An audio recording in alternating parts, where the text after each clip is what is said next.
What's up, YouTube? I'm here to do my prediction video for UFC Fight Night Ngannou versus Dos Santos. Let's start at the bottom. The first fight is Marcus Green versus Junior Albini, and to me, I feel like both these guys are striker jiu-jitsu guys, but I just feel like the momentum's in Green's corner. I feel like he's been looking better and better since the Ultimate Fighter, and Junior Albini, he's lost 3 in a row.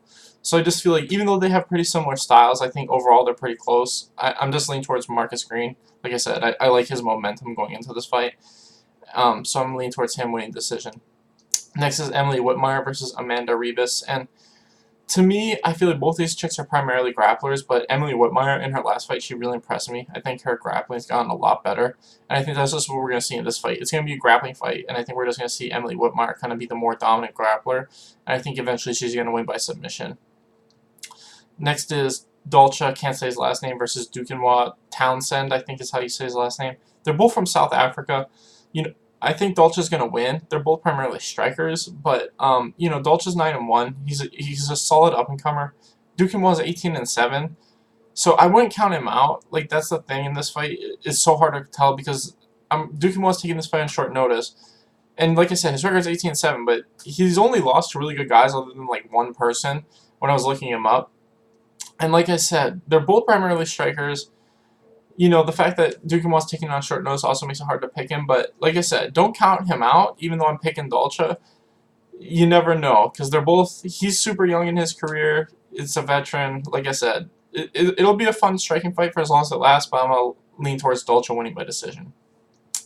Next we got Jared Gordon versus Dan Moore, and to me, both these guys are like boxer jiu-jitsu guys, and I feel like on the ground they're probably about even, but Jared Gordon, in my opinion, just has a huge advantage in the stand-up. I also think his takedown defense is pretty solid. So I just feel like on the feet, I think Jared Gordon's just going to outland him close 2-1. And I don't know if he'll get a finish, but I definitely think he's just going to edge out every round. And yeah, probably win a 30-27 decision.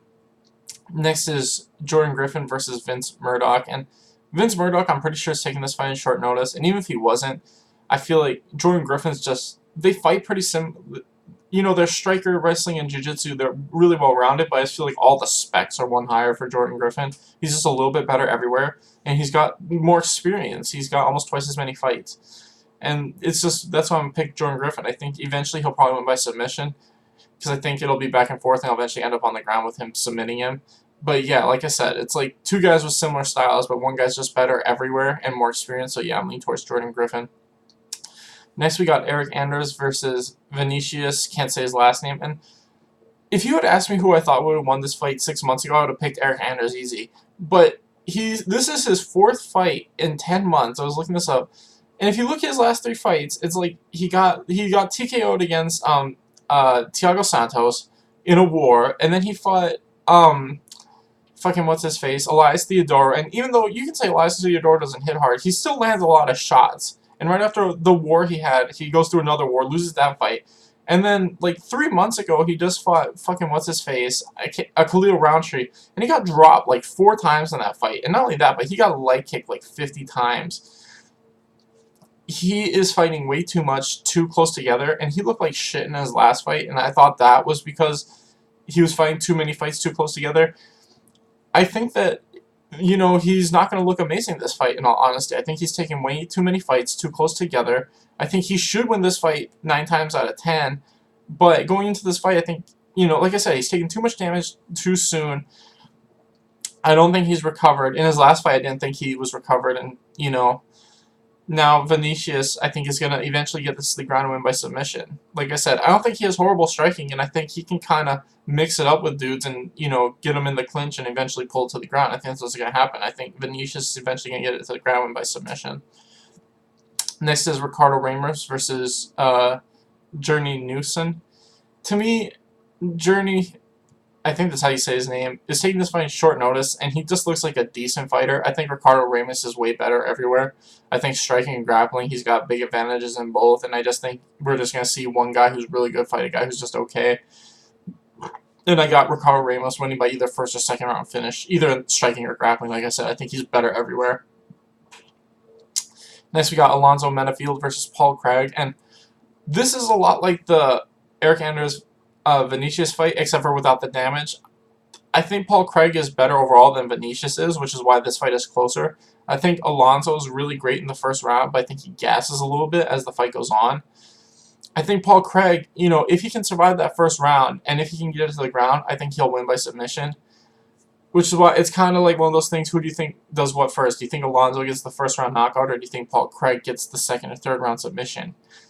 To me, it's pretty tough. I think this fight's going to be pretty close overall. I'm leaning towards Alonso, but like I said, don't count out Paul Craig. Like, if you're betting on this fight, and I'm betting he's a huge underdog, like, I haven't seen the odds, but that's a bet that I would make. Like, Paul Craig is worth putting that money on. I mean, look at his fights.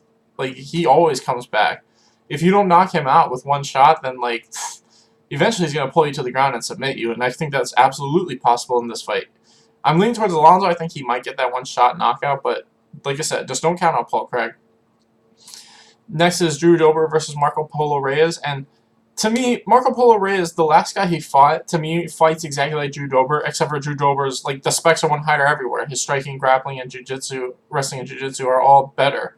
So I think this fight's going to be the exact same, except for way more dominant. I think, the guy that Marco Polo Reyes just lost to, beat him in the second round. I think Drew Dober does it in the first. I think Drew Dober gets it to the ground, mounts him, and just TKOs him or submits him with a rear naked choke. I think striking-wise, they're probably close, but on the ground, it's so huge of an advantage for Drew Dober that, yeah, I just think he gets it to the ground in the first and wins by finish.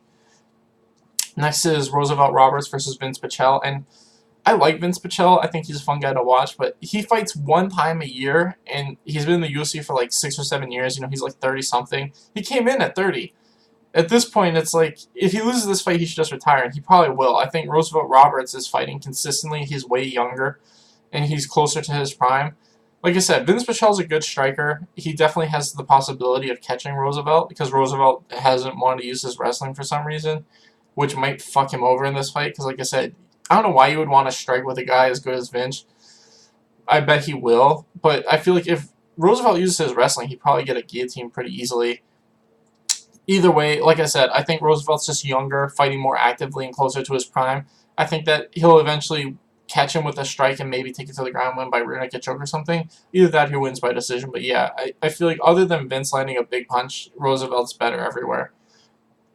Next, we got Damian Maia versus Anthony Rocco Martin, and to me, I think Anthony's the better fighter overall, but I feel like his takedown defense is good, but not amazing. I feel like a lot of the time his jiu-jitsu kind of makes up for it.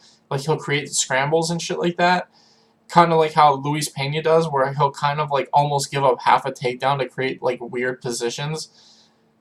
And I don't think that's going to work against Damian Maia. If you're going to give up half a takedown, which is something that he kind of likes to do, you know what I mean? So he can go for like a Kimura or guillotine. Damian Maia is going to take advantage of that shit all day, every day. And I think that's what's going to happen. I think he's going to do that, like, half defend the takedown, half go for a Kimura or something like that. And Damian Maia is just going to circle out and eventually get on top of him. I don't know if Damian Maia will finish him, but I do think he wins at least 2 of the 3 rounds. So I got Damian Maia either winning by rear naked choke or decision. Next is Jussier Formiga versus Joseph Benavidez. And to me, Jussier's gotten much better at the striking, but I think the fundamental issues that I have with his overall game are still there, which is his jiu-jitsu off his back isn't that amazing, and his conditioning isn't that amazing. I think that Benavidez, even if he's not able to knock him out in this fight, like he did the first time, I think if he fights him like how he fought Dustin Ortiz the second time, he's going to beat his ass. Like, if he just makes this a wrestling-heavy fight, I think the first round will be close, and then you'll see in rounds 2 and 3, Benavidez is just going to take over. I mean, we saw in that Dustin Ortiz fight, Benavidez can fight fucking every second for 15 minutes straight. I don't think Jussier can do that. I think he can do that for 5 minutes. And then, if Benavidez chooses to fight that fight, which I think he should, like I said, he might get a 3rd round finish. Either way, I think he wins at least 2 of the 3 rounds. His conditioning is just way better than Jussier's is, and I think his ability to create scrambles and get on top on the ground are also way better than Jussier's. Next, we got Francis Ngannou versus JDS, and this is 100% can Ngannou get the first round knockout, or can JDS drag this into deep waters? I feel like people don't give JDS's conditioning enough credit. It's like, he's probably one of the top 5 best conditioned heavyweights ever. If you look at his fights that have gone 5 rounds, other than the fights with Kane, he's won every single time where it's gone past the 3rd, I think. I think those are the only 2 fights. Like, when he fought Stipe, when he fought Ben Rothwell, and that other good heavyweight that just fought recently, You know, he can fight a good pace for 5 straight rounds, which is pretty rare at heavyweight. I think Ngannou, like I said, if he can't, he's kind of like, I wouldn't say he's a counterpuncher, but he kind of relies on people getting into firefights with him so that way he can knock them out. And I feel like we saw when he fought Derrick Lewis, if you kind of dance around him, he's not that great at catching guys.